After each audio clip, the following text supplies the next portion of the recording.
In the aftermath of the First World War, Bulgaria emerged as a defeated nation.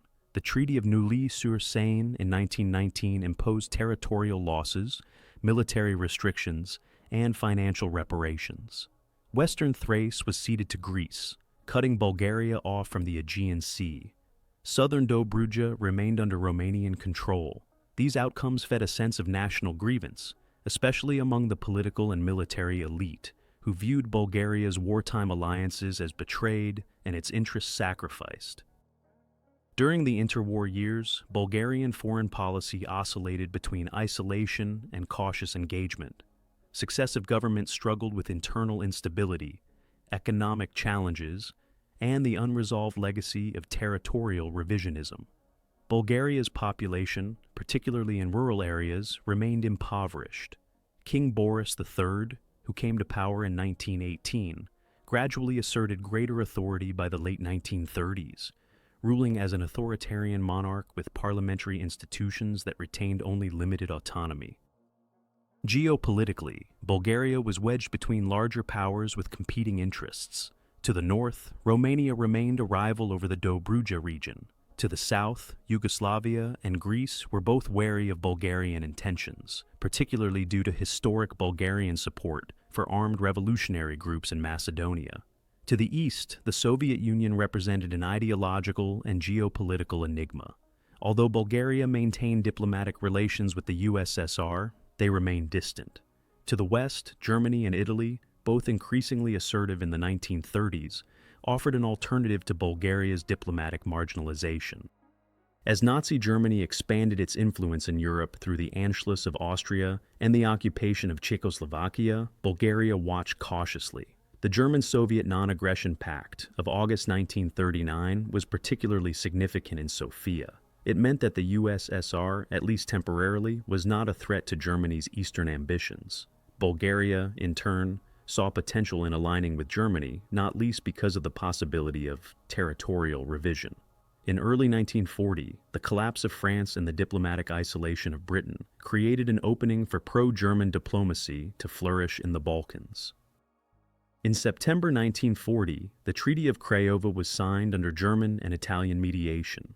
Romania was forced to return southern Dobruja to Bulgaria. This was achieved without bloodshed, and with German diplomatic cover. It was viewed domestically as a major triumph for King Boris III's cautious, patient diplomacy. Unlike many European states at the time, Bulgaria had regained lost territory without war.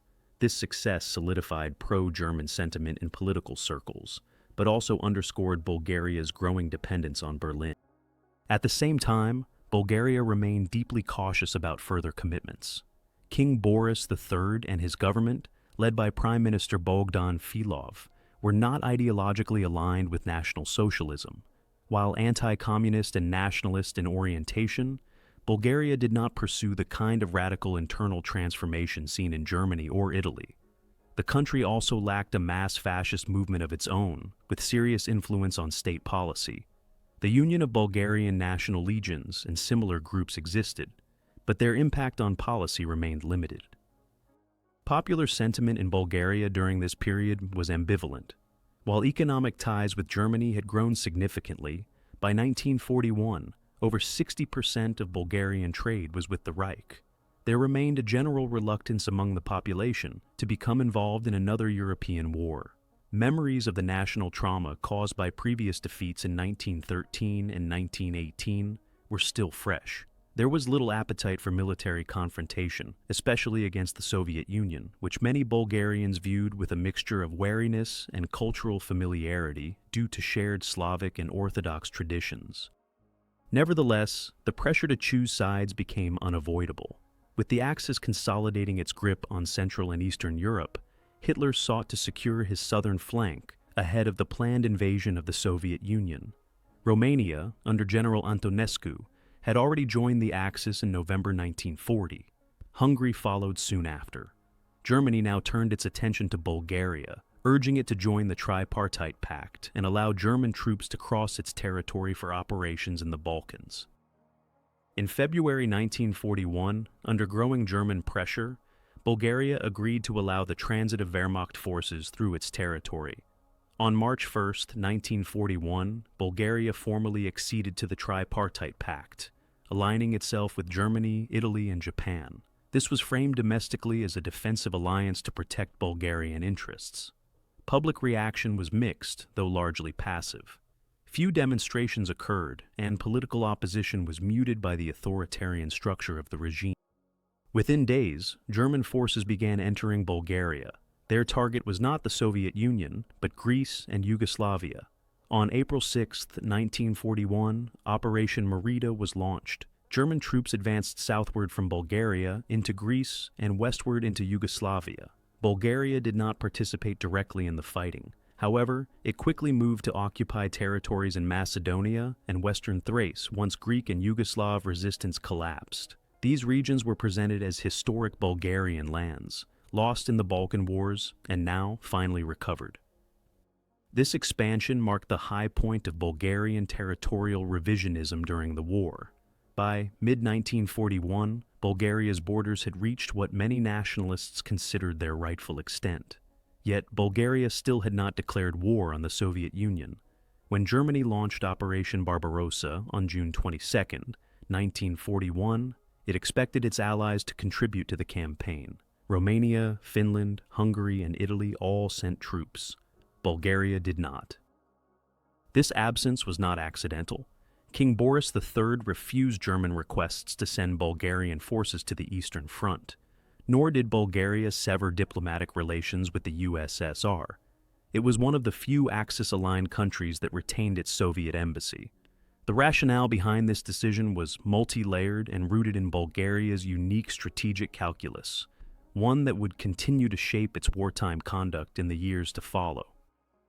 When German troops crossed into Bulgaria in early March 1941, they were not met with resistance but logistical coordination. Bulgarian railways, depots, and road systems were rapidly placed at the disposal of the Wehrmacht. The German buildup for the Balkan campaign was swift, and Bulgaria served as the primary staging area for Operation Merida.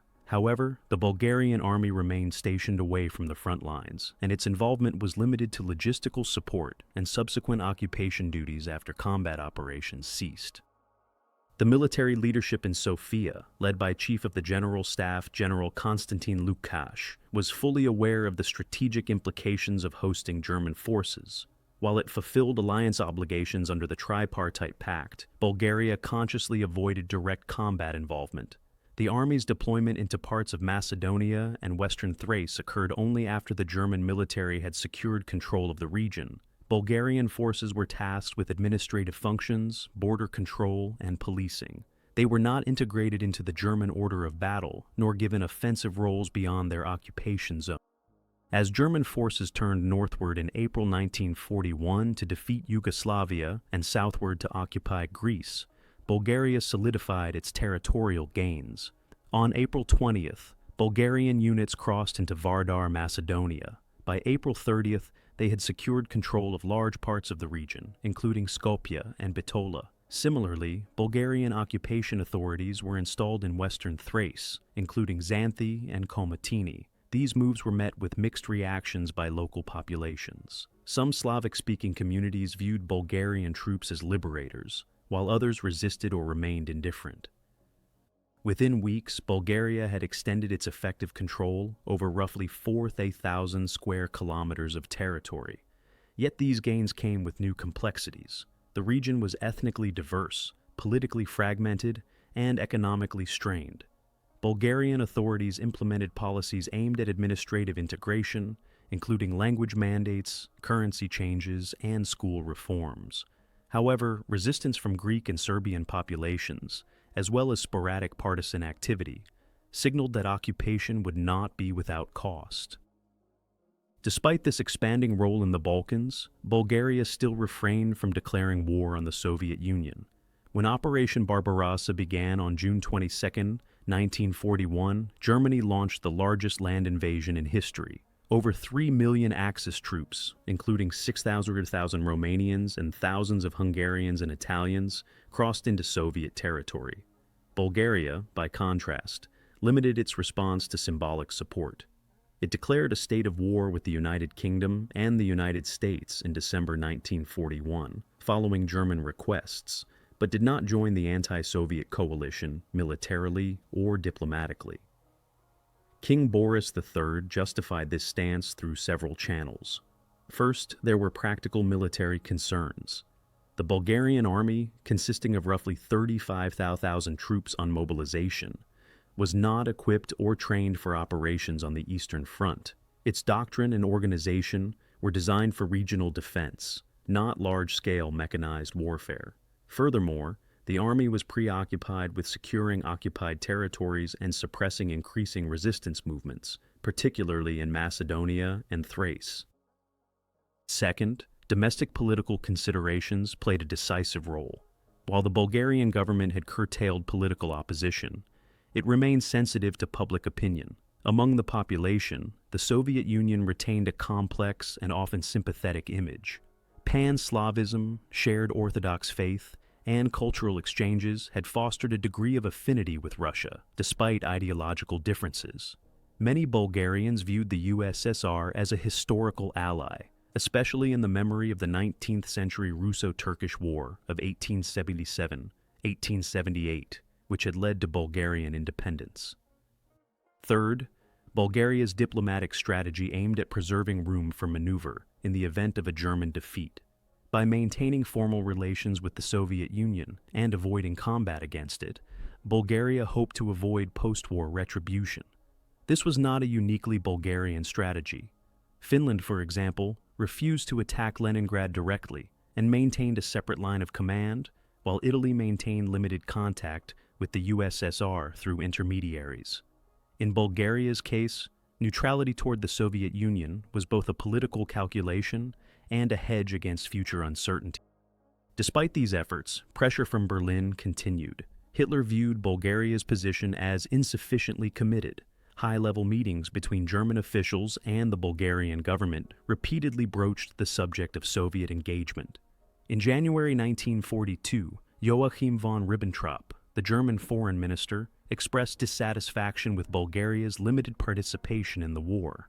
Yet, Boris III, supported by his cabinet and military advisors, remained firm in his refusal to commit troops to the Eastern Front. Germany's response was tempered by pragmatism. Bulgaria's value as a strategic partner lay not in combat capability, but in geography. The ports of Varna and Burgas facilitated naval and logistical operations in the Black Sea. The Bulgarian rail network supported the flow of German troops and materiel to Greece and Yugoslavia. Moreover, Bulgaria's occupation forces in Macedonia and Thrace allowed German units to be redeployed elsewhere. As long as Sofia maintained order and avoided diplomatic embarrassment, Hitler was willing to tolerate its semi-detached posture toward the USSR.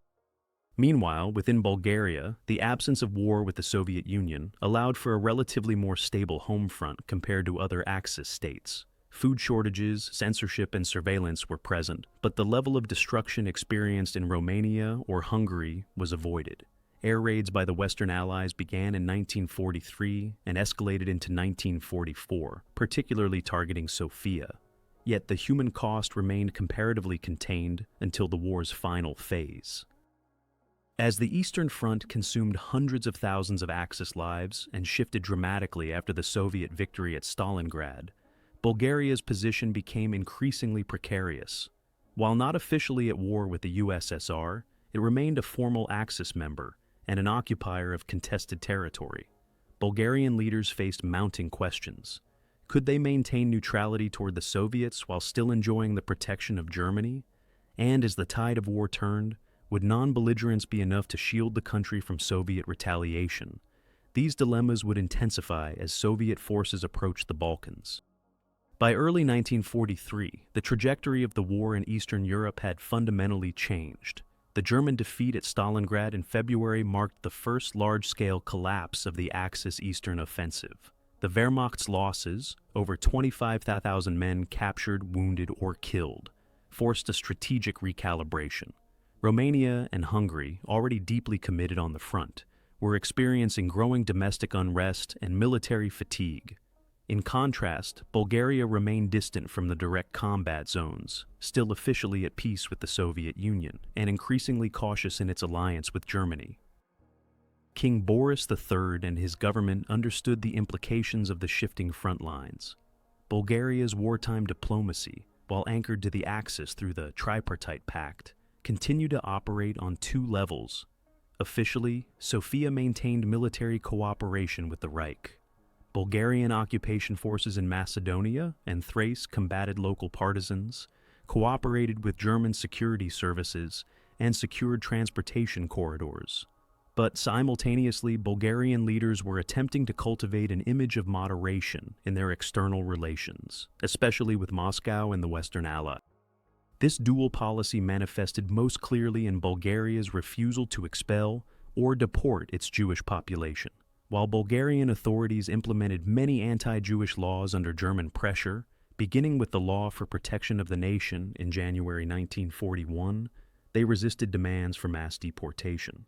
In March 1943, German envoy Theodor Dannecker coordinated with Bulgarian Commissar for Jewish Affairs, Alexander Belev, to arrange the deportation of over 11,000 Jews from newly occupied territories in Thrace and Macedonia. These were ultimately handed over to the Gestapo and transported to Treblinka. However, when the same measures were proposed for Bulgaria proper, the reaction from within the country's political and religious institutions was markedly different. Bulgarian parliamentarians, members of the Orthodox Church, and even segments of the royal court lobbied the king to halt the deportations. On March 9, 1943, under mounting domestic pressure, Boris III intervened to suspend the planned transports. While Jews in the annexed regions were not spared, the approximately 48,000 Jews living in pre-1941 Bulgaria survived the war, one of the few Jewish communities in Axis Europe to do so. This episode illustrates the complexity of Bulgaria's wartime alignment. It acted as a German ally when expedient but preserved certain limits to its collaboration. These limits were not only moral or political, but also strategic. As the Red Army pushed westward into Ukraine, Bulgaria's policymakers increasingly feared Soviet military retaliation in the Balkans.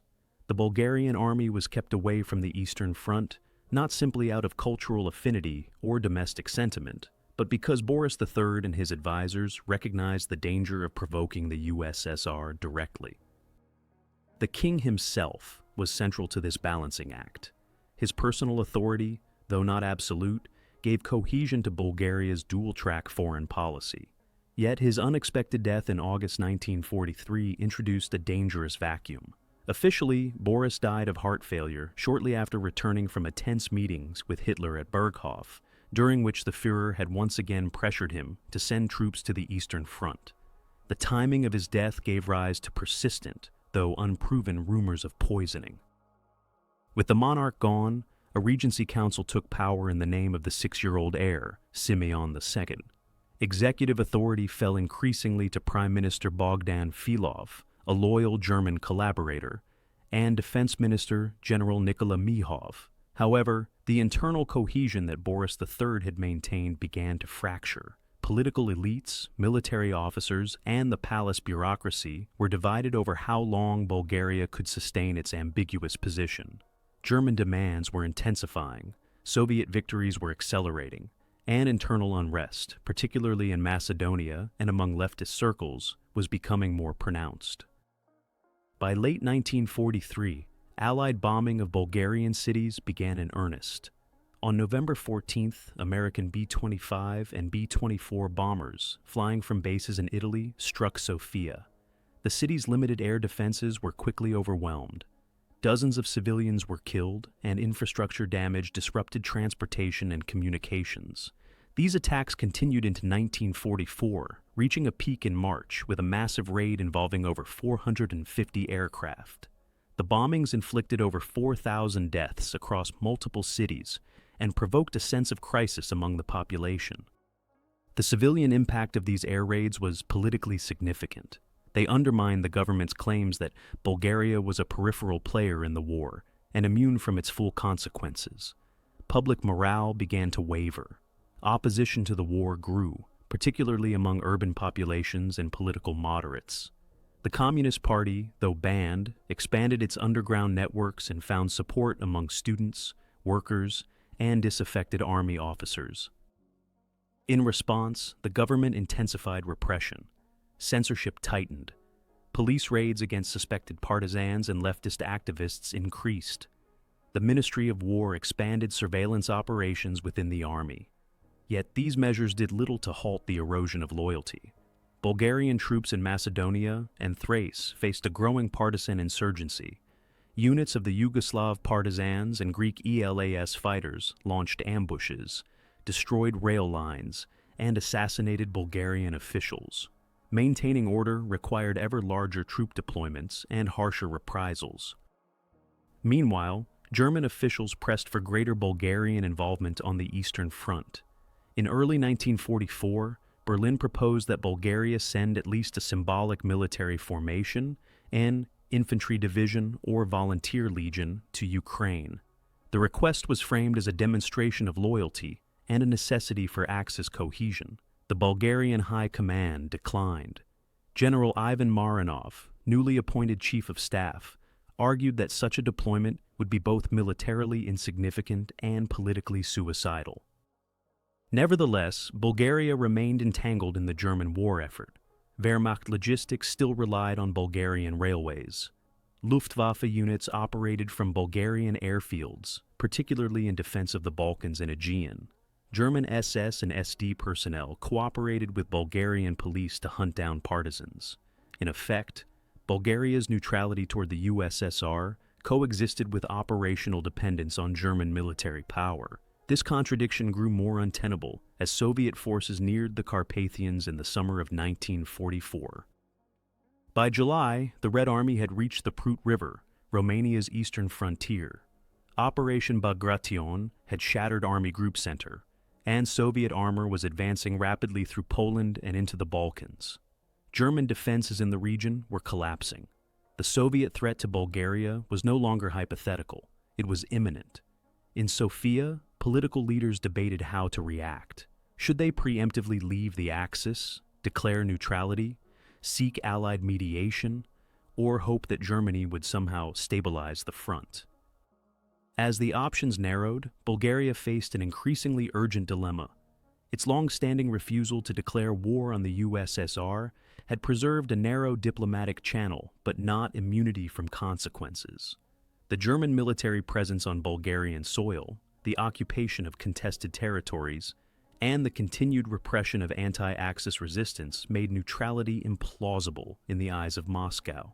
Soviet planners now saw Bulgaria not as a bystander, but as a problem to be solved, either through diplomacy or force. In August 1944, Bulgaria's geopolitical calculus reached a breaking point. The Red Army's summer offensives, particularly Operation Jassy-Kishinev, crushed Axis forces in eastern Romania and opened the path to the Balkan interior. Within days, Soviet armored spearheads entered Bucharest. Romania, a far more committed Axis belligerent than Bulgaria, abruptly switched sides on August 23, 1944. King Michael arrested General Antonescu, severed ties with Germany, and declared war on the Third Reich. For Bulgaria, Romania's defection transformed the regional balance. Suddenly, the Soviet army was no longer hundreds of kilometers away. It was directly across the Danube. In Sofia, the Regency Council and Prime Minister Ivan Bagrianov scrambled to redefine policy. Bagrianov, a moderate conservative appointed just weeks earlier, initiated quiet contacts with the Allies through neutral intermediaries. On August 26th, his government declared Bulgaria's neutrality in the conflict between Germany and the USSR. On August 29th, it ordered the withdrawal of Bulgarian occupation forces from Macedonia and Greece. Simultaneously, all military cooperation with German forces was formally suspended. These measures were designed to signal a pivot away from the Axis without directly antagonizing the Wehrmacht or provoking a preemptive German response. However, these declarations were met with skepticism in both Berlin and Moscow. Hitler viewed Bagrianov's move as treachery cloaked in legality. German forces in the Balkans, already retreating under pressure, saw the Bulgarian railways and supply lines as vital lifelines. In response, the Wehrmacht began preparations for Operation Oxa-style actions to disarm the Bulgarian army and seize key infrastructure, should Sofia formally exit the Axis. For the Soviets, Bulgaria's neutrality was similarly unconvincing. From Stalin's perspective, neutrality in late 1944 was a luxury no longer permitted. Soviet forces were liberating or occupying Central and Eastern Europe in rapid succession. Every state encountered was either absorbed into the anti-Hitler coalition or treated as an enemy. Bulgaria's history of collaboration, however cautious, and its occupation of Slavic and Greek territories made it subject to retribution. Furthermore, Moscow suspected that the Bagrianov government was attempting to stall until Western allies could intervene, something increasingly unlikely given the Red Army's speed and the Western allies' focus on France and the Low Countries. On September 2, 1944, Bulgaria took another step by announcing the annulment of its alliance with Germany, but it still refrained from declaring war on the Reich. For Stalin, this was insufficient. On September 5th, the Soviet Union declared war on Bulgaria. This declaration, made without prior ultimatum, was designed to preempt further ambiguity and to force Bulgaria into full submission. It was also an assertion of Soviet authority in the Balkans. For the Bulgarian leadership, the message was clear. Neutrality was no longer a viable option. Action had to be taken, immediately. In the days that followed, the Bulgarian government descended into crisis. Popular sentiment had turned decisively against the war and the German alliance. Anti-German demonstrations erupted in major cities. Underground leftist organizations, led by the Bulgarian Communist Party, accelerated their plans for insurrection. Within the army, junior officers and enlisted men were increasingly receptive to calls for change, particularly as rumors spread of Soviet forces massing near the border. On September 8th, Soviet troops crossed into northeastern Bulgaria, encountering little organized resistance. Simultaneously, German units began withdrawing from the country, concentrating their retreat toward Yugoslavia. Some German commanders had anticipated Bulgarian defection and made contingency plans. Others were caught off guard by the speed of the shift. Skirmishes broke out in scattered areas, particularly where retreating German units clashed with Bulgarian troops newly hostile to their former allies. The decisive moment came on September 9, 1944.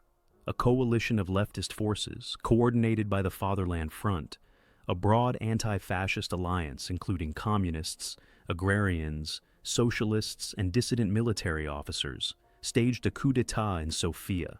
Backed by key army units and popular unrest, they overthrew the Regency Council and the existing government. Kimon Georgiev, a former military officer and centrist politician, was appointed prime minister of the new government, now dominated by communists and Soviet-aligned figures. One of the first acts of the new regime was to declare war on Germany. Within days, the Bulgarian army was reorganized and redeployed. German forces retreating through western Bulgaria and Macedonia were now regarded as enemy combatants. Bulgarian troops began engaging in active combat operations against them, particularly in Yugoslavia. This military reversal was not merely symbolic. The Bulgarian army, consisting of 4 field armies and over 400,000 troops, contributed to the Allied effort in the Balkans. They participated in operations alongside Yugoslav partisans and the Soviet Third Ukrainian Front during the liberation of Skopje, Niš, and parts of Serbia. The Soviet Union responded favorably to the regime change. The Red Army occupied parts of Bulgaria, but refrained from imposing full military administration. Unlike in Romania or Poland, where Soviet control was more overt and coercive, Bulgaria's transition to a pro-Soviet government occurred with greater domestic initiative, aided by a widespread leftist movement. This dynamic shaped the post-war political settlement.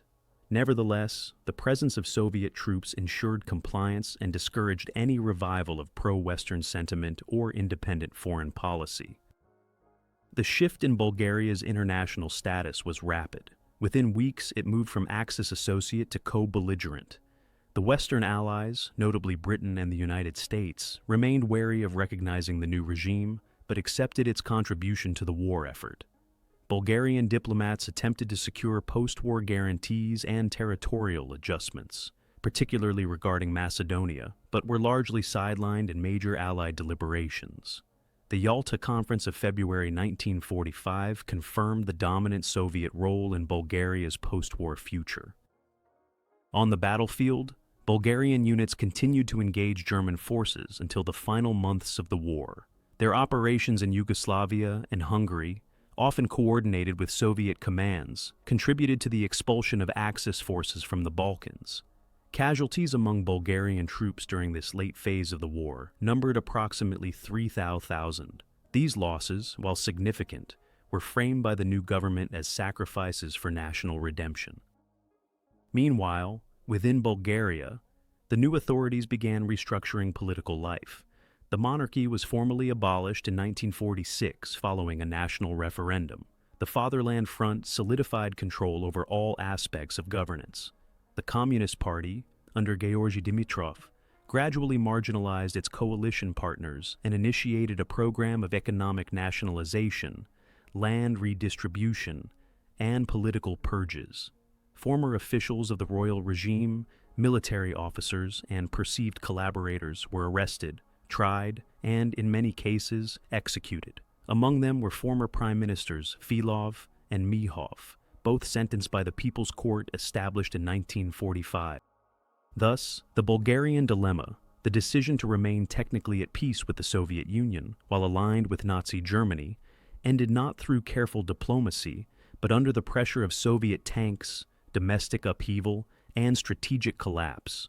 The refusal to declare war on the USSR had delayed conflict, preserved lives, and allowed for a certain flexibility.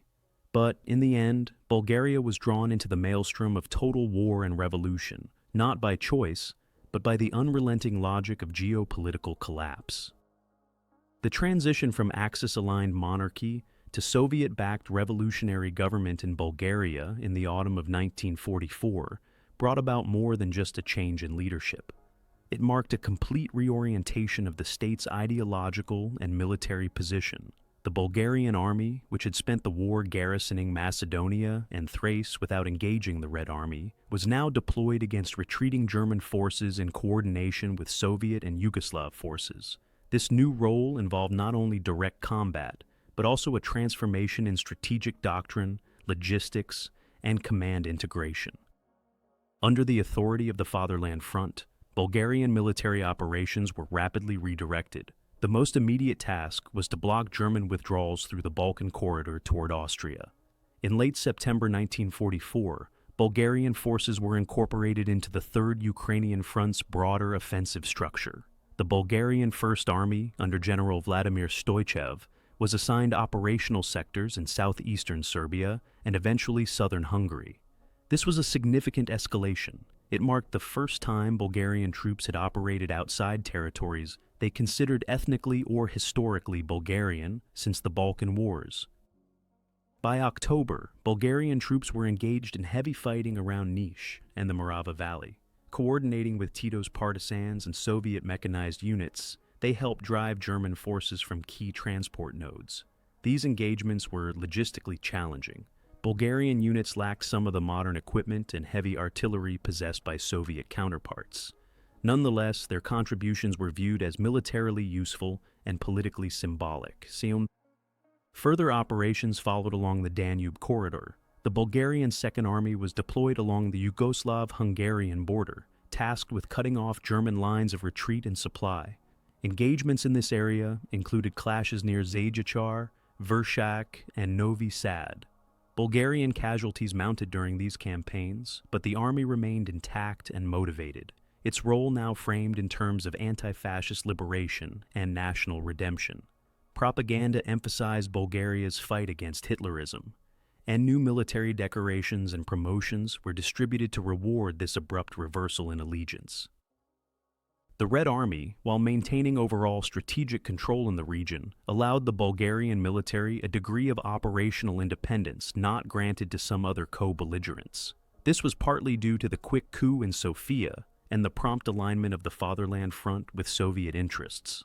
Unlike in Romania, where Soviet forces had to enforce regime change through occupation and political engineering, Bulgaria's domestic transformation was perceived as more organic. As a result, military cooperation proceeded with fewer incidents, and post-war arrangements were shaped more by local communist cadres than direct Soviet administration. Meanwhile, within Bulgaria's borders, the legacy of wartime occupation policies was being unraveled. The new government rescinded anti-Semitic laws, released political prisoners, and opened investigations into wartime abuses in occupied territories. However, this liberalization was paired with severe retribution.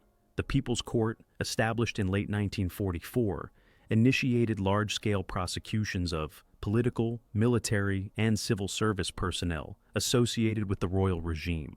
Between 1945 and 1946, over 11,000 individuals were tried.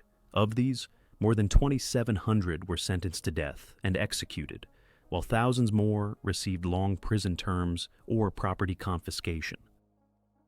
These actions were not simply a reflection of ideological fervor. They served to eliminate opposition, intimidate the population, and consolidate the authority of the Communist Party. While other parties technically remained part of the Fatherland Front coalition, their influence declined rapidly. The Agrarian Union, long a significant political force, was reduced to a subordinate partner. The Social Democrats and Radicals were either absorbed or dissolved. Within a year of the coup, the Communist Party controlled all major institutions: the army, the police, the media, and the educational system. This transformation extended to the cultural and historical narrative surrounding Bulgaria's wartime conduct. Official discourse recast Bulgaria's role from that of an opportunistic Axis associate to that of a victimized people liberated from fascist rule. Wartime collaboration was portrayed as the product of a narrow clique around King Boris III and his Germanophile ministers. The refusal to declare war on the USSR was emphasized as proof of the Bulgarian people's instinctive Slavic solidarity and anti-fascist sentiment. Bulgarian contributions to the Red Army's victories in the Balkans were amplified in state media and education. Yet this narrative masked deeper tensions. In Macedonia and Thrace, now relinquished under Allied pressure, Bulgarian withdrawal left a vacuum soon filled by Yugoslav and Greek forces. Many Bulgarian administrators and settlers in these territories fled or were expelled. In Vardar, Macedonia, the abrupt end to Bulgarian control was particularly traumatic. Local populations who had been subject to Bulgarization policies during the occupation, such as school reform, conscription, and use of Bulgarian currency, were now expected to integrate into the emerging Yugoslav framework led by Tito. Clashes occurred between pro-Bulgarian factions and Yugoslav partisans, including arrests, executions, and forced relocations. This post-war unraveling of Bulgaria's wartime territorial ambitions highlighted the costs of its alliance with Germany. The gains of 1941 to 43 had come without direct combat, but were lost with no opportunity for negotiation. The Allied powers, particularly the Soviet Union, insisted that Bulgaria return to its 1941 borders as a precondition for peace. No recognition was granted for Bulgaria's late entry into the war against Germany. The territory of southern Dobruja, returned from Romania in 1940, was the only wartime acquisition that remained under Bulgarian control, confirmed by the 1947 Paris peace treaties. Diplomatically, Bulgaria found itself firmly within the Soviet sphere of influence by the end of 1945. Western Allied missions in Sofia were marginalized, and their diplomatic protests regarding political repression and manipulated elections were ignored. Bulgaria's international rehabilitation occurred entirely through its integration into the emerging Eastern Bloc. Its economy was tied to the Council for Mutual Economic Assistance, Comecon. Its military doctrine was aligned with Soviet strategy, and its foreign policy was coordinated with Moscow. Yet the memory of Bulgaria's ambiguous wartime stance lingered. Among Bulgarians, especially those who had served in the army or experienced the occupation of Macedonia, there remained a complex mixture of pride, loss, and resentment. Some veterans viewed the fighting against the Germans in 1944-45 as a noble cause. Others regretted the sacrifices made for territories that were then permanently lost. Among the population at large, war fatigue, economic hardship, and political purges dampened the sense of victory. The refusal to declare war on the Soviet Union, while sparing Bulgaria the devastation inflicted on Romania or Hungary, did not absolve the country from occupation, regime change, or post-war dependency. Rather, it allowed for a uniquely Bulgarian pathway into the Soviet sphere, one that emphasized internal revolution over external conquest, and domestic realignment over foreign-imposed administration. This path would shape Bulgaria's political trajectory for the next 4 decades. In the broader context of the Second World War, Bulgaria remains one of the few Axis-aligned nations that never fought the USSR directly. Its military actions were confined to the Balkans, its war with Britain and the United States largely symbolic, and its late-stage alliance reversal rare in both timing and execution. These features set Bulgaria apart, but they also impose constraints. In seeking to avoid direct confrontation with the Red Army, Bulgaria preserved some autonomy, only to see it replaced by a different form of subordination after 1945. Following the end of major combat operations in May 1945, Bulgaria entered a period of transition defined by the consolidation of communist rule and the integration of the country into the post-war Soviet security system.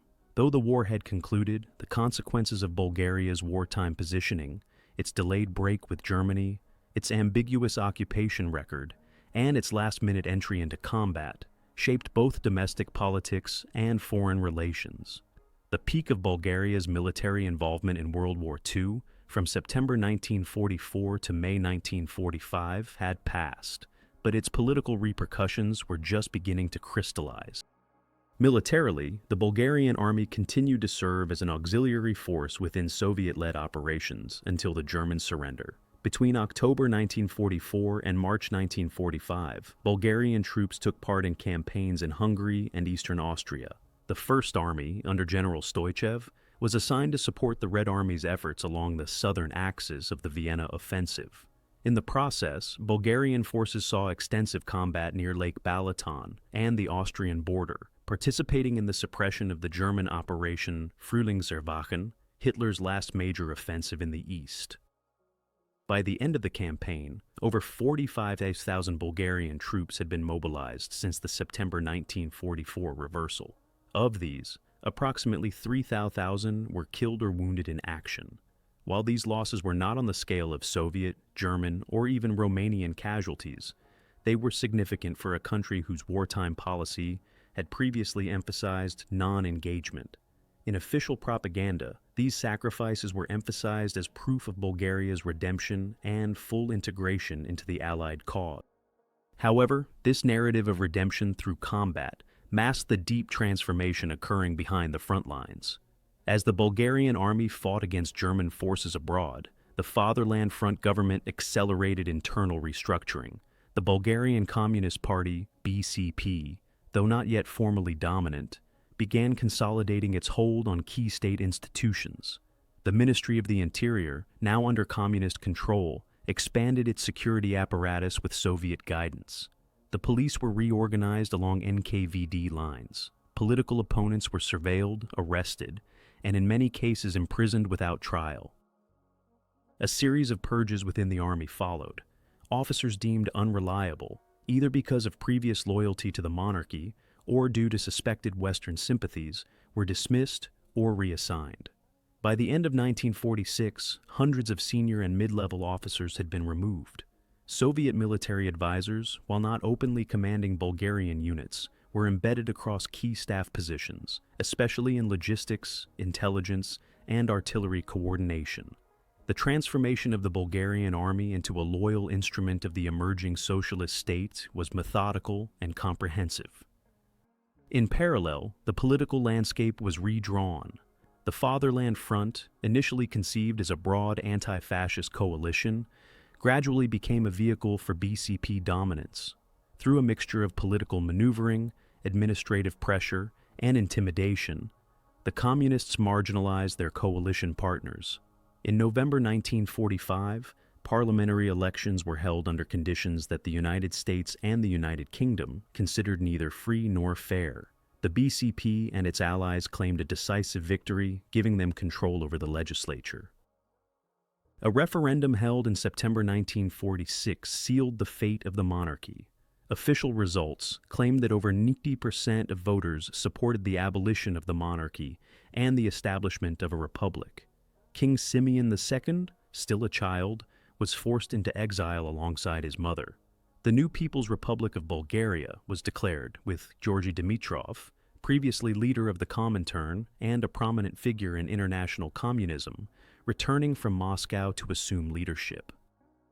These institutional changes were accompanied by sweeping socio-economic transformations. Land reform programs were launched, redistributing property from large landowners to smallholders and cooperatives. Industrial enterprises were nationalized. Trade unions were brought under party control. A 5-year economic plan was introduced, modeled on Soviet examples, emphasizing heavy industry, collectivization, and centralized planning. Amid these transformations, the wartime record of Bulgaria was recast to align with the new ideological framework. The narrative promoted by the regime depicted the years from 1941 to 1944 as a period of fascist dictatorship and national betrayal. King Boris III was denounced as a reactionary monarch. Wartime ministers and generals were portrayed as tools of German imperialism. In contrast, the September 1944 coup was celebrated as the moment of national awakening, and Bulgaria's late entry into the war against Germany was characterized as the country's true alignment with the anti-fascist struggle. This state-sponsored version of history served several purposes. First, it justified the Communist Party's monopoly on power by associating it with resistance and liberation. Second, it discredited potential opposition, especially royalist or nationalist factions. Third, it allowed Bulgaria to claim a place among the victorious nations of World War II, despite its Axis affiliation for most of the conflict. Nonetheless, ambiguities remained. Bulgaria's occupation of Macedonia and Thrace from 1941 to 1944 could not be easily reconciled with the anti-fascist narrative. Though the regime avoided public discussion of its policies in those territories, reports from Yugoslavia and Greece, both now ruled by anti-Bulgarian authorities, highlighted forced Bulgarization, suppression of local resistance, and cooperation with German security services. As a result, Bulgaria's relations with its southern and western neighbors remained tense. Tito's Yugoslavia and post-Civil War Greece both viewed Bulgaria with suspicion, especially in regard to ethnic minorities and territorial aspirations. These frictions influenced post-war diplomacy. Although Bulgaria was granted a seat at the Paris Peace Conference in 1946, it was treated as a defeated Axis state rather than a full ally. The peace treaty, signed in 1947, confirmed the restoration of Bulgaria's pre-1941 borders and demanded reparations to Greece and Yugoslavia. No territorial claims were entertained. Bulgaria was required to demobilize portions of its armed forces, renounce its claims in Macedonia, and accept limitations on rearmament. These terms were milder than those imposed on Hungary or Romania, but still reflected Bulgaria's ambiguous wartime conduct. Internally, the regime emphasized popular unity and social transformation to counterbalance these diplomatic setbacks. War commemorations, veterans organizations, and educational curricula were all repurposed to support the new official history. Streets and public institutions were renamed after partisan leaders and Soviet commanders. Monuments to Soviet soldiers were erected in all major cities. Annual celebrations of the September 9th coup became central to the national calendar, eclipsing previous holidays associated with the monarchy or independence. In this context, the question of why Bulgaria had not declared war on the USSR during its alliance with Germany was no longer merely academic. It became a point of ideological utility. The communist regime held up this omission as evidence of the Bulgarian people's innate anti-fascism and Slavic loyalty. The decision, originally motivated by pragmatic caution, was now claimed as the product of popular will. This reinterpretation allowed the regime to gloss over collaborationist policies, and reframe wartime neutrality as resistance. Yet beneath the surface, the legacy of war left unresolved tensions. Families of those who had served in the pre-1944 army struggled with the erasure of their service from public memory. Veterans of the Macedonian occupation were denied official recognition. Intellectuals who questioned the wartime narrative faced censorship or exile, and the memory of territorial loss remained a quiet but persistent source of national grievance. By the end of the 1940s, Bulgaria was fully integrated into the Soviet bloc, politically, militarily, economically, and ideologically. The wartime decisions, refusing to fight the USSR, aligning late with the Allies, and reversing course in September 1944, had spared Bulgaria from destruction, but not from transformation. The peak of the military campaign had passed, but the war's consequences had only begun to reshape the country's identity, borders, and future alliances. Following the end of major combat operations in May 1945, Bulgaria entered a period of transition defined by the consolidation of communist rule and the integration of the country into the post-war Soviet security system. Though the war had concluded, the consequences of Bulgaria's wartime positioning, its delayed break with Germany, its ambiguous occupation record, and its last-minute entry into combat shaped both domestic politics and foreign relations. The peak of Bulgaria's military involvement in World War II, from September 1944 to May 1945, had passed, but its political repercussions were just beginning to crystallize. Militarily, the Bulgarian army continued to serve as an auxiliary force within Soviet-led operations until the German surrender. Between October 1944 and March 1945, Bulgarian troops took part in campaigns in Hungary and eastern Austria. The First Army, under General Stoichev, was assigned to support the Red Army's efforts along the southern axes of the Vienna offensive. In the process, Bulgarian forces saw extensive combat near Lake Balaton and the Austrian border, participating in the suppression of the German Operation Frühlingserwachen, Hitler's last major offensive in the east. By the end of the campaign, over 45,000 Bulgarian troops had been mobilized since the September 1944 reversal. Of these, approximately 3,000 were killed or wounded in action. While these losses were not on the scale of Soviet, German, or even Romanian casualties, they were significant for a country whose wartime policy had previously emphasized non-engagement. In official propaganda, these sacrifices were emphasized as proof of Bulgaria's redemption and full integration into the Allied cause.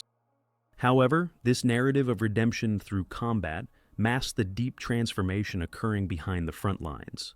As the Bulgarian army fought against German forces abroad, the Fatherland Front government accelerated internal restructuring. The Bulgarian Communist Party, BCP, though not yet formally dominant, began consolidating its hold on key state institutions. The Ministry of the Interior, now under communist control, expanded its security apparatus with Soviet guidance. The police were reorganized along NKVD lines. Political opponents were surveilled, arrested, and in many cases imprisoned without trial. A series of purges within the army followed. Officers deemed unreliable, either because of previous loyalty to the monarchy or due to suspected Western sympathies, were dismissed or reassigned. By the end of 1946, hundreds of senior and mid-level officers had been removed. Soviet military advisors, while not openly commanding Bulgarian units, were embedded across key staff positions, especially in logistics, intelligence, and artillery coordination. The transformation of the Bulgarian army into a loyal instrument of the emerging socialist state was methodical and comprehensive. In parallel, the political landscape was redrawn. The Fatherland Front, initially conceived as a broad anti-fascist coalition, gradually became a vehicle for BCP dominance. Through a mixture of political maneuvering, administrative pressure, and intimidation, the communists marginalized their coalition partners. In November 1945, parliamentary elections were held under conditions that the United States and the United Kingdom considered neither free nor fair. The BCP and its allies claimed a decisive victory, giving them control over the legislature. A referendum held in September 1946 sealed the fate of the monarchy. Official results claim that over 90% of voters supported the abolition of the monarchy and the establishment of a republic. King Simeon II, still a child, was forced into exile alongside his mother. The new People's Republic of Bulgaria was declared with Georgy Dimitrov, previously leader of the Comintern and a prominent figure in international communism, returning from Moscow to assume leadership. These institutional changes were accompanied by sweeping socio-economic transformations. Land reform programs were launched, redistributing property from large landowners to smallholders and cooperatives. Industrial enterprises were nationalized. Trade unions were brought under party control. A 5-year economic plan was introduced, modeled on Soviet examples, emphasizing heavy industry, collectivization, and centralized planning. Amid these transformations, the wartime record of Bulgaria was recast to align with the new ideological framework. The narrative promoted by the regime depicted the years from 1941 to 1944 as a period of fascist dictatorship and national betrayal. King Boris III was denounced as a reactionary monarch. Wartime ministers and generals were portrayed as tools of German imperialism. In contrast, the September 1944 coup was celebrated as the moment of national awakening, and Bulgaria's late entry into the war against Germany was characterized as the country's true alignment with the anti-fascist struggle. This state-sponsored version of history served several purposes. First, it justified the Communist Party's monopoly on power by associating it with resistance and liberation. Second, it discredited potential opposition, especially royalist or nationalist factions. Third, it allowed Bulgaria to claim a place among the victorious nations of World War II, despite its Axis affiliation for most of the conflict. Nonetheless, ambiguities remained. Bulgaria's occupation of Macedonia and Thrace from 1941 to 1944 could not be easily reconciled with the anti-fascist narrative. Though the regime avoided public discussion of its policies in those territories, reports from Yugoslavia and Greece, both now ruled by anti-Bulgarian authorities, highlighted forced Bulgarization, suppression of local resistance, and cooperation with German security services. As a result, Bulgaria's relations with its southern and western neighbors remained tense. Tito's Yugoslavia and post-Civil War Greece both viewed Bulgaria with suspicion, especially in regard to ethnic minorities and territorial aspirations. These frictions influenced post-war diplomacy. Although Bulgaria was granted a seat at the Paris Peace Conference in 1946, it was treated as a defeated Axis state rather than a full ally. The peace treaty, signed in 1947, confirmed the restoration of Bulgaria's pre-1941 borders and demanded reparations to Greece and Yugoslavia. No territorial claims were entertained. Bulgaria was required to demobilize portions of its armed forces, renounce its claims in Macedonia, and accept limitations on rearmament. These terms were milder than those imposed on Hungary or Romania, but still reflected Bulgaria's ambiguous wartime conduct. Internally, the regime emphasized popular unity and social transformation to counterbalance these diplomatic setbacks. War commemorations, veterans organizations, and educational curricula were all repurposed to support the new official history. Streets and public institutions were renamed after partisan leaders and Soviet commanders. Monuments to Soviet soldiers were erected in all major cities. Annual celebrations of the September 9th coup became central to the national calendar, eclipsing previous holidays associated with the monarchy or independence.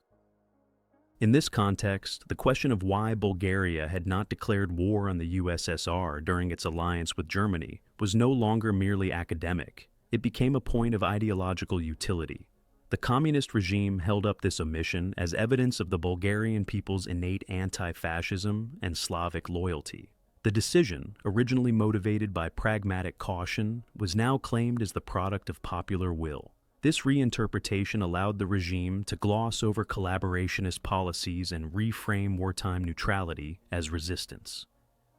Yet, beneath the surface, the legacy of war left unresolved tensions. Families of those who had served in the pre-1944 army struggled with the erasure of their service from public memory. Veterans of the Macedonian occupation were denied official recognition. Intellectuals who questioned the wartime narrative faced censorship or exile, and the memory of territorial loss remained a quiet but persistent source of national grievance. By the end of the 1940s, Bulgaria was fully integrated into the Soviet bloc, politically, militarily, economically, and ideologically. The wartime decisions, refusing to fight the USSR, aligning late with the Allies, and reversing course in September 1944, had spared Bulgaria from destruction, but not from transformation. The peak of the military campaign had passed, but the war's consequences had only begun to reshape the country's identity, borders, and future alliances. The turning point in Bulgaria's wartime and post-war trajectory was not marked by a singular battle or dramatic confrontation, but by a series of critical realignments in the international and domestic spheres that fundamentally reshaped the nation's position in Europe. Unlike other Axis-aligned countries that experienced direct Soviet occupation or battlefield collapse, Bulgaria's transformation came through an internal coup, a belated military reversal, and ultimately, ideological absorption. The culmination of these developments came into full view in the late 1940s and early 1950s, as the Cold War solidified Europe's division and Bulgaria's place within the Eastern Bloc became irreversible. At the military level, the Bulgarian army's participation in late war operations had given the regime a degree of credibility, both at home and in Moscow. Bulgarian troops had been involved in the liberation of parts of Yugoslavia and Hungary, fighting alongside Soviet and partisan forces. While their role had not been decisive, it provided a foundation for the regime's post-war claim that Bulgaria had joined the anti-fascist coalition. Yet, as soon as peace was declared, that same military had to be refashioned into an instrument of ideological loyalty rather than national defense. The transition from a conventional army to a politicized force was one of the key turning points in Bulgaria's internal security architecture. Officers were required to demonstrate allegiance to the Communist Party, and entire training academies were restructured to reflect Marxist-Leninist doctrine.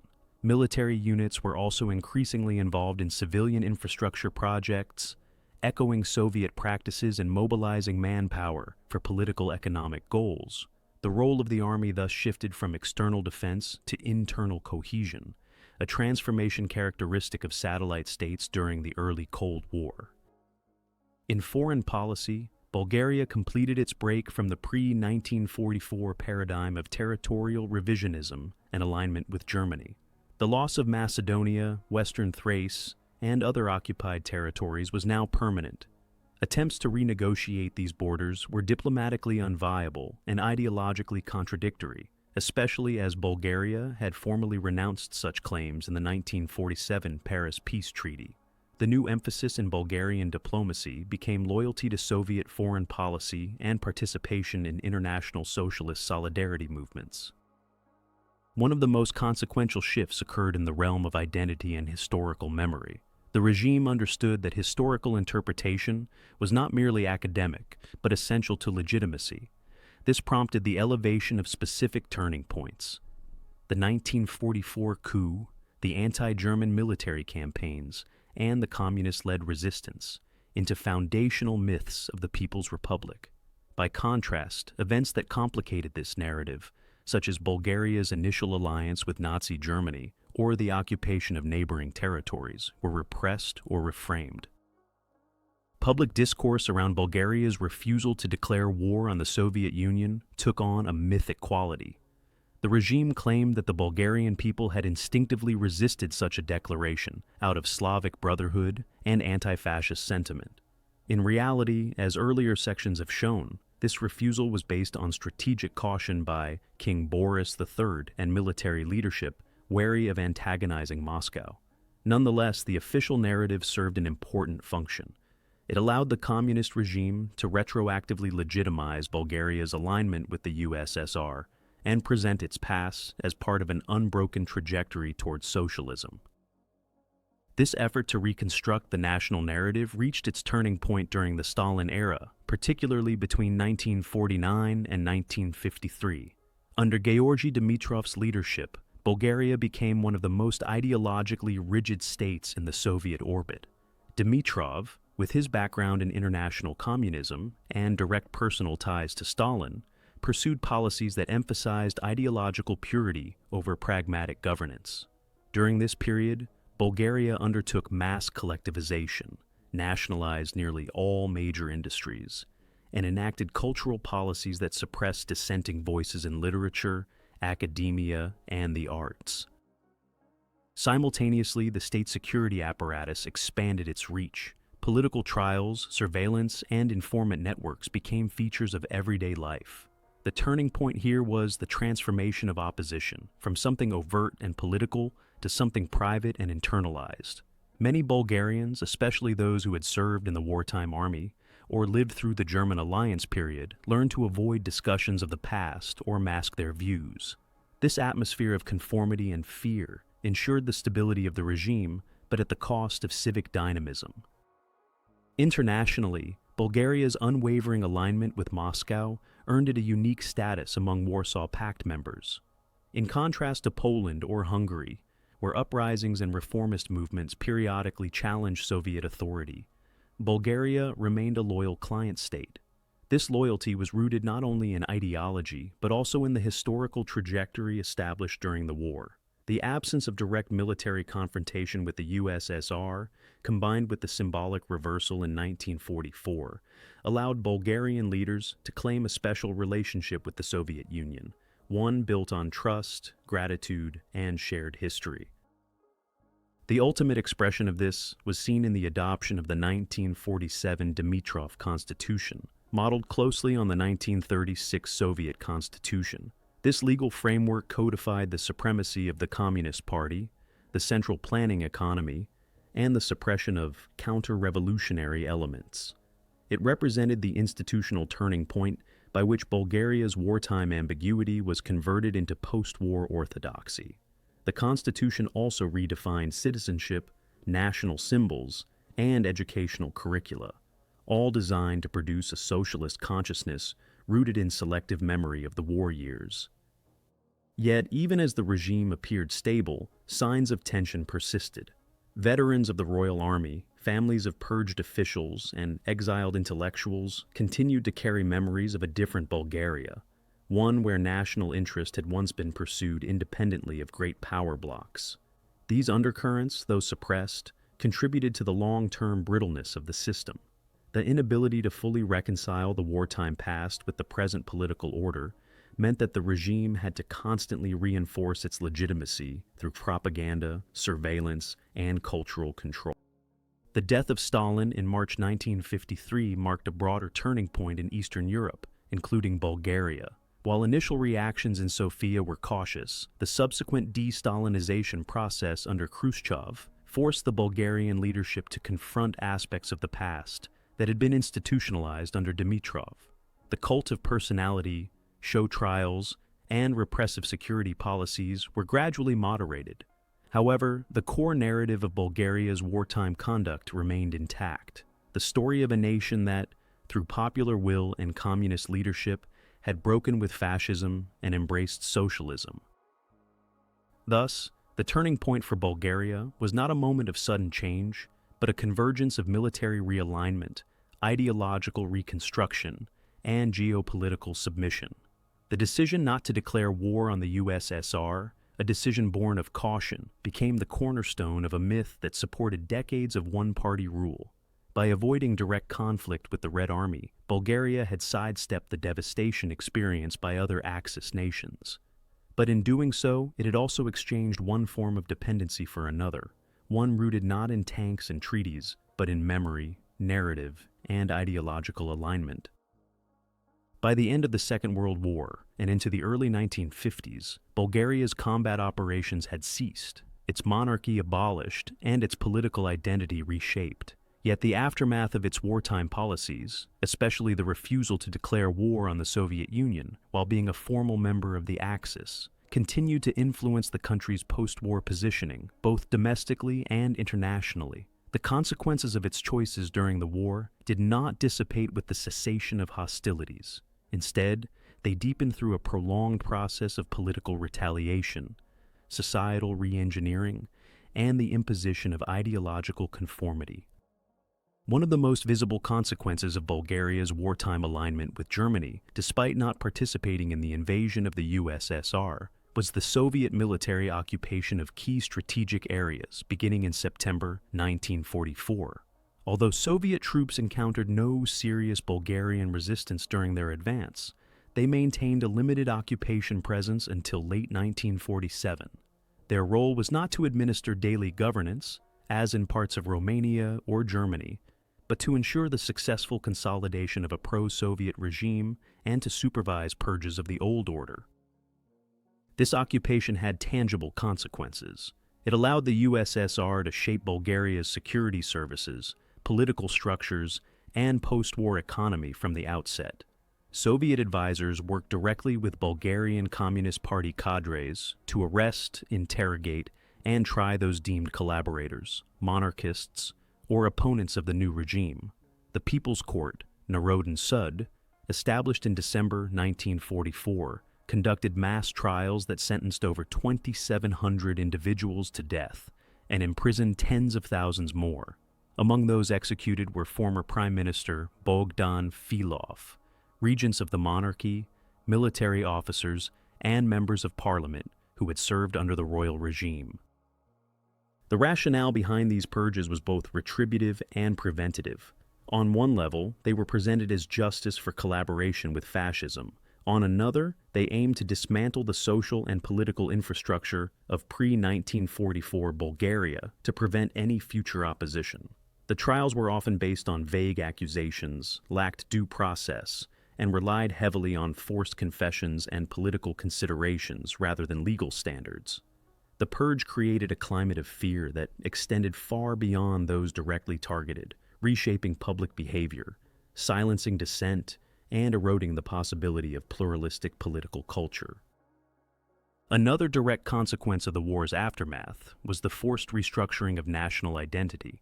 With the monarchy abolished and Bulgaria's wartime conduct reframed as temporary fascist subjugation, the state initiated an aggressive campaign to overwrite pre-1944 historical memory. This included the systematic removal of monuments, renaming of cities, schools, and streets, and the rewriting of history books to reflect the new ideological narrative. The monarchy was recast as an extension of German imperialism, and the pre-communist elite was portrayed as corrupt, backward, and anti-national. The regime also targeted the Bulgarian Orthodox Church, which had historically been aligned with the monarchy and had intervened to prevent the deportation of Bulgarian Jews. While outright suppression of the church was avoided due to its social influence, its autonomy was curtailed. Clergy were monitored, the synod was infiltrated, and church properties were expropriated.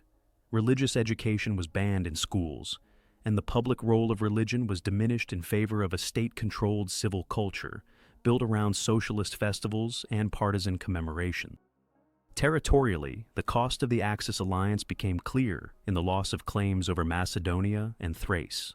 Although Bulgarian nationalists had celebrated the 1941-1944 occupation of these regions as the realization of long-standing aspirations, the post-war order reversed these gains.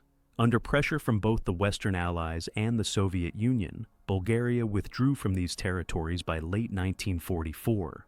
The 1947 Paris Peace Treaty reaffirmed Bulgaria's pre-war borders and mandated reparations payments of $70 million to Greece and Yugoslavia, penalties for its participation in the Axis and its occupation of their land. For Bulgaria, the loss of Macedonia was especially painful. The region had long been central to Bulgarian national identity, and thousands of soldiers and administrators had served there during the occupation.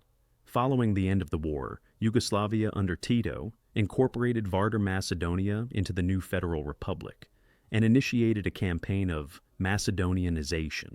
This included promoting a distinct Macedonian language and identity and repressing pro-Bulgarian sentiment.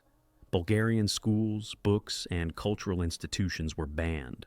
Former collaborators with Bulgarian authorities were imprisoned, executed, or driven into exile. Sofia, powerless to intervene, watched as its irredentist aspirations were decisively crushed by a former wartime partner turned ideological rival. Domestically, the repatriation of Bulgarians from the occupied territories created logistical and emotional strains. Thousands of civilians, civil servants, and their families returned to Bulgaria, often without compensation or assistance. Many of them faced social stigmas, economic hardship, and political suspicion. Some were labeled as agents of fascism, others as carriers of irredentist ideology incompatible with the new socialist internationalism. Their experience highlighted the contradiction at the heart of Bulgaria's post-war policy. While claiming to represent national liberation, the state also repudiated nationalist claims that had once justified wartime expansion. Another long-term repercussion was the total reorientation of Bulgaria's economic life. Having lost access to the Aegean via Thrace, and without control over Macedonia's rail and agricultural infrastructure, Bulgaria became heavily dependent on Soviet trade routes and industrial models.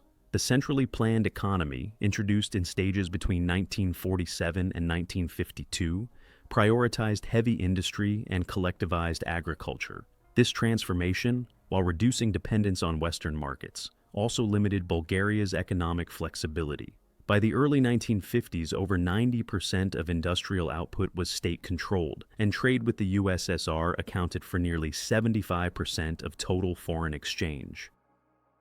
Politically, Bulgaria's status in the post-war world was constrained by its ambiguous wartime record. While the Soviet Union welcomed it into the socialist camp, the Western allies remained skeptical. Bulgaria was excluded from the Marshall Plan and was subject to diplomatic isolation by the United States and Britain until formal recognition of the new government in 1947. Even then, relations remained minimal. Bulgaria joined the United Nations in 1955, a full decade after the war ended, reflecting its marginal position in the new international order. Meanwhile, the price of wartime neutrality toward the USSR was revealed not in Soviet clemency, but in Soviet expectation. The USSR treated Bulgaria not as a forgiven ally, but as a loyal protege whose independence was conditional upon complete ideological alignment. This meant that Bulgaria had little room to pursue autonomous foreign or domestic policy. Military planning, cultural production, intelligence coordination, and economic strategy were modeled on Soviet examples and closely monitored by Soviet representatives in Sofia. Perhaps the most profound aftermath was psychological. The war, the regime change, and the forced redefinition of identity left many Bulgarians disoriented. For older generations who had supported the monarchy or served in the pre-1944 army, their service was now taboo. For younger citizens raised under socialism, the official version of history was unquestioned, yet lacked resonance with family memory or personal experience. This split between public narrative and private recollection became a defining feature of post-war Bulgarian life.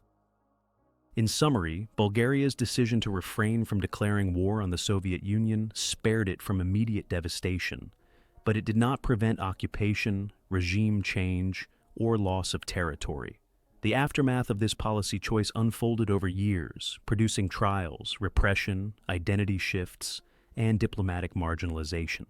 The country was reshaped, not by combat, but by the consequences of alignment, the cost of ambiguity, and the demands of ideological conformity.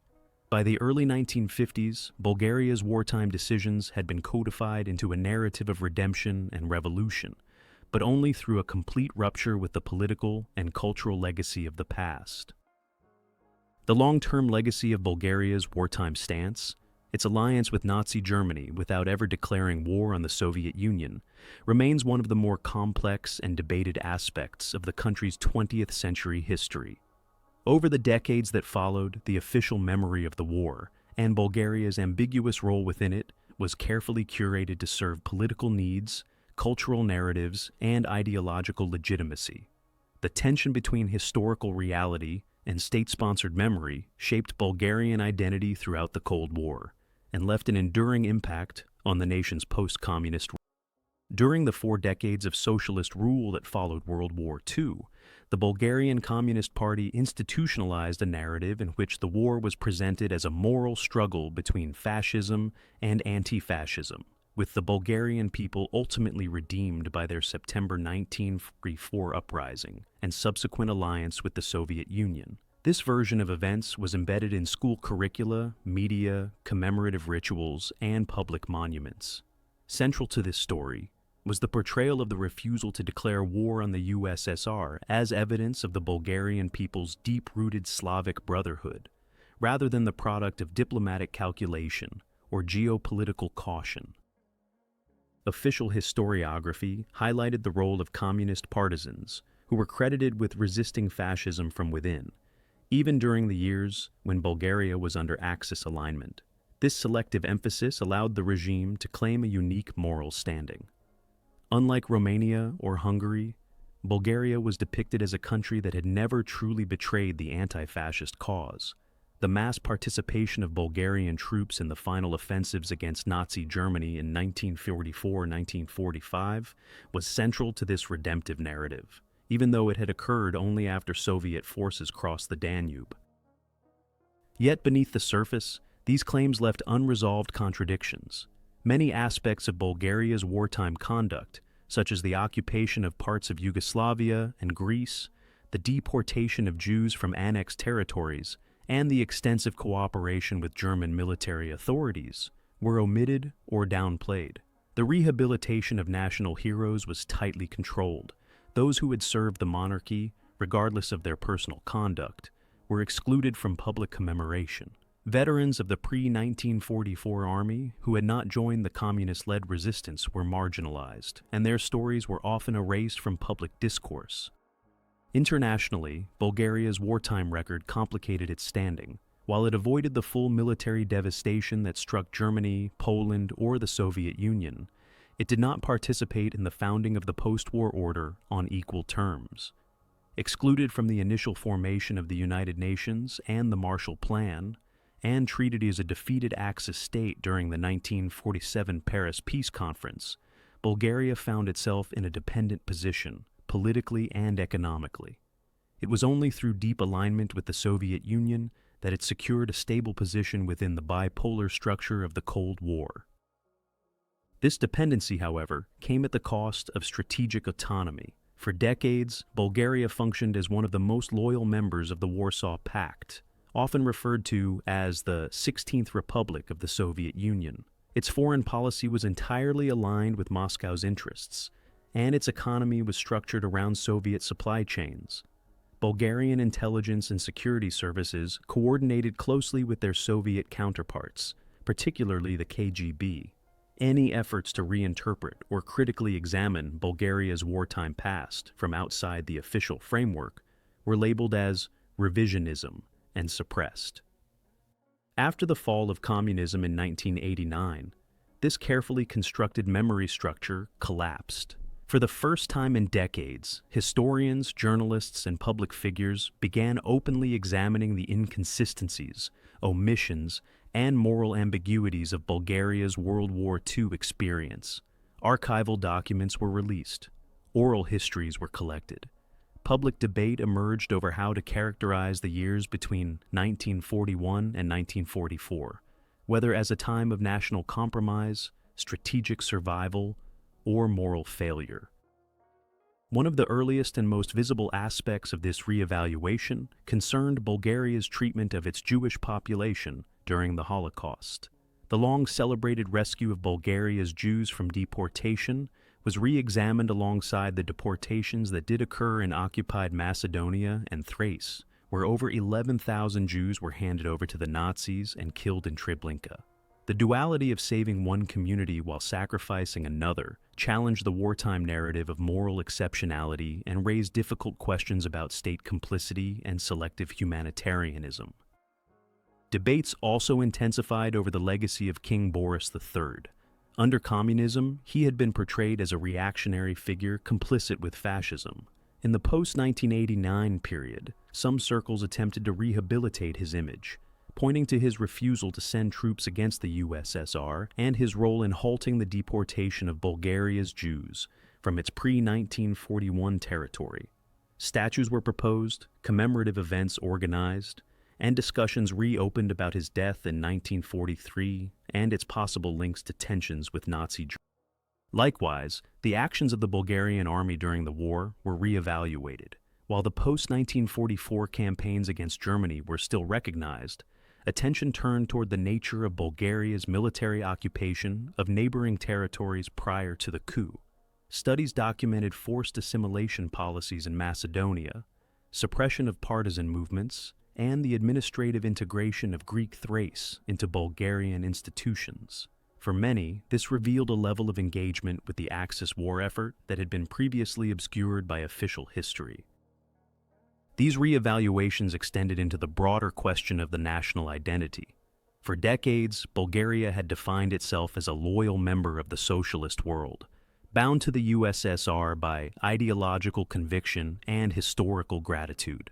After 1989, as Bulgaria oriented itself toward NATO and the European Union, that identity was fundamentally challenged. A new narrative began to emerge, one that sought to reconcile Bulgaria's wartime pragmatism with its post-war losses and its modern aspirations. This narrative emphasized Bulgaria's small state status, caught between rival empires and attempting to survive through diplomacy rather than confrontation. Yet the process of historical reckoning remains incomplete. Public opinion is still divided over the legacy of the wartime years. Polls suggest that while many Bulgarians accept that the alliance with Germany was a mistake, fewer are willing to label the 1941-1944 government as a fascist regime. Debates continue over the role of the monarchy, the legitimacy of the September 9th coup, and the balance between resistance and collaboration. Commemoration also remains contested. Monuments from the socialist era, such as the Soviet Army Monument in Sofia, have become flashpoints for political protest and artistic expression. Some call for their removal, arguing they symbolize occupation and distortion of history. Others defend them as reminders of the fight against fascism and the sacrifices of wartime soldiers. The competing interpretations reflect a society still grappling with its past. In academic circles, however, the study of Bulgaria's wartime policy has become increasingly nuanced. Historians now emphasize the complexity of decision-making in Sofia between 1941 and 1944, the balancing act between Axis pressure and Soviet deterrence, the influence of public opinion, the limits of military capability, and the role of King Boris's personal diplomacy.